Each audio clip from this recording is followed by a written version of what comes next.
পুজো বাড়িতে গোবিন্দভোগ চালের খিচুড়ি বানানোর জন্য ভিডিওটা সম্পূর্ণ দেখার অনুরোধ রইল। আমি এখানে 200 গ্রাম গোবিন্দভোগ চাল, 200 গ্রাম মুগ ডাল নিয়ে ভালোভাবে ধুয়ে নিয়েছি।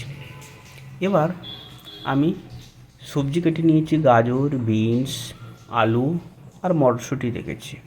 এবার আমি ভালোভাবে ধুয়ে আমি ডাল আর সবজি একসঙ্গে সেদ্ধ বসিয়ে দিয়েছি, সঙ্গে হলুদ দিয়ে দিয়েছি, হলুদ গুঁড়ো দিয়ে মিডিয়াম আঁচে রেখে দিয়েছি।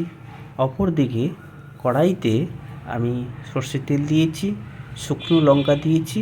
লঙ্কাটা কালো হয়ে ভাজা হলে আমি সঙ্গে দিয়ে দেবো গোটা গরম মশলা আর গোটা জিরেগুলো ফুটে গেলে এবার দিয়ে দেবো আদা কুচি আমি দিয়ে দিচ্ছি। আদা কুচি দিয়ে আদার ভাজা হয়ে গেলে এবার দিয়ে দেবো আমি টমেটোগুলো দিয়ে দিলাম। টমেটোগুলো নাড়তে থাকবো যতক্ষণ না মশলার সঙ্গে ভালোভাবে মিশে যায়। এবার আমি দিয়ে দিচ্ছি নুন আর হলুদ একসঙ্গে দিয়ে দিলাম,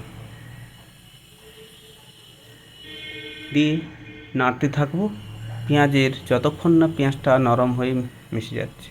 এবার দিয়ে দিচ্ছি ওই সেদ্ধ হওয়া চাল, ডাল আর সবজি একসঙ্গে দিয়ে নাড়তে থাকলাম।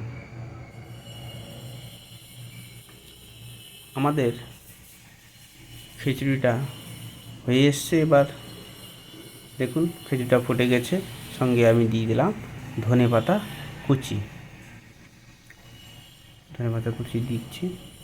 খিচুড়িটা হয়ে এলো। এবার প্রয়োজন মাফিক যতটা নুন লাগবে একটু দেখে নুনটা দিয়ে দিলাম। এবার অল্প একটু চিনি দেবো, ওর সঙ্গে স্বাদ মতো অল্প একটু চিনি দিয়ে দিলাম।